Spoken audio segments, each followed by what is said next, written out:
So we've been talking about heating and cooling kind of parallel along for a little while. Now we're just going to talk about heating for a second, just to kind of make sure that we have some clear terms and can be a little more focused. So we're talking about heating system. The various choices we have are hydronic or hot water systems. It isn't always water in the system, but generally we refer to it as hot water. Sometimes they might be kind of a glycol or something like that that you would use because it doesn't freeze as easily. And if it's a situation where you're worried the power is going to go out and there'll be some pipes there and it might freeze near the door or something like that, you would choose some material to put in there that wouldn't easily freeze and therefore break all your pipes if you had a bad day. But it also could easily be actually hot water.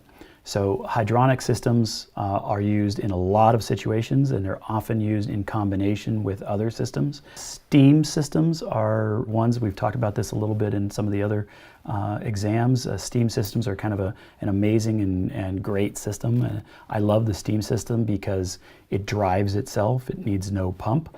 The sheer fact that the steam wants to rise and the fact that the steam is large, and then when it turns back to condensate, that going from larger to small becomes a driver pulling the steam through the system. It's a little complicated because they have to be gravity fed back to the boiler that's going to generate the steam again. So you have to make sure everything's always flowing downhill. And they can make a lot of noise, and they can have some scalding risk and some other things. But they're pretty interesting and useful. You can move a lot of heat around. You'll find that the steam systems these days are less often used than they used to be for kind of a simple multifamily residence or something like that. And now they're often used in situations where you really want to be able to move an awful lot of heat around. So that would be in maybe campus settings or just larger buildings or something where you need to be able to push a lot of heat because that steam can hold a massive amount of heat in it. So you can push a lot of heat around pretty easily. The hydronic does pretty darn well too with how much heat it can hold. And the great thing about both of these is that they're relatively small pipes. The steam is a little bit bigger of a pipe, but comparatively, the two sets of pipes are relatively small in size. So I can carry very large amounts of heat in just an inch or 2-inch pipe. And if I need to go bigger than that, 3-inch pipe will carry an enormous amount of hot water. So these are small pipes that can carry a big wallop. Now, if we start thinking about the air-based systems, the air-based systems, obviously, you're moving air around. Air is much bigger per amount of heat that you're trying to move. So you're talking many cubic feet compared to cubic inches of water in terms of how much heat they can actually carry with them. So if a water pipe, a hot water pipe in a heating system is an 1-inch or a 2-inch pipe, the ducts are going to be enormous. They're going to be much, much bigger. And in some situations, they're going to end up being so big that they actually really dominate the planning process. They start becoming the way that you design around because you just have these huge, big ducts that you could practically walk through in order to fit these things in order to carry enough heating in each cubic foot of air as it's moving through. In order to carry enough of that, you have to put in these enormous big trunk lines that would then branch down and eventually get down to more of a normal size before it gets out to the diffusers, out to the people. But the air-based systems require a lot of space. The good thing about the air-based systems is that they, if they leak, we don't want them to leak. We want them to be nice and efficient. So we're always going to try to have them not leak. But if they do leak, it's not like it's ruining your carpet or it's ruining the computers that it's leaking onto. It's just leaking hot air. So the cost of making a ductwork is significantly lower than the cost of doing all the plumbing, essentially, that you have to do for a hydronic system. So all that plumbing, I have highly specialized people putting that in all around the whole building.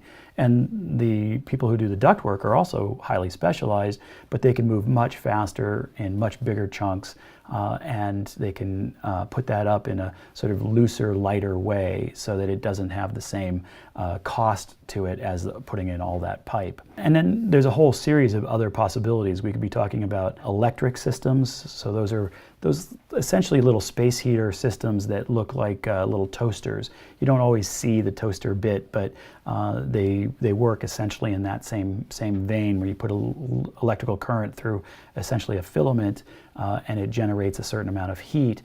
We can do that, like I said, something that looks kind of like a radiant toaster, but we can also do it as a radiant floor system. We can put it underneath tile, for example. Electric can make a lot of sense in a lot of places, especially in like a vestibule or someplace that's away from the main body, where you don't really want to have to bring a hydronic pipe over to it or a great big duct over to it, but it would be nice to have some supplemental heat there. And a little electrical wire is fairly easy to get pretty much anywhere in the building. So the electric makes a lot of sense in certain locations, but then in other situations, most of the country, electric's actually pretty expensive. So if we're going to heat our entire building out of electric, that's going to be a very expensive enterprise.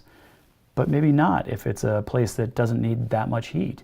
If we're in a place that only has, 20 days, 40 days out of the year that it actually needs to really be heated, well, having an electrical system, it may be double the cost of some other systems, but that's just not enough days of heating to warrant worrying about it. It might be a lot cheaper to put in the electrical system that's going to not need a plumber to put in all those pipes, or have the specialty tinsmiths to come and put all that ductwork in and take up all that roof space.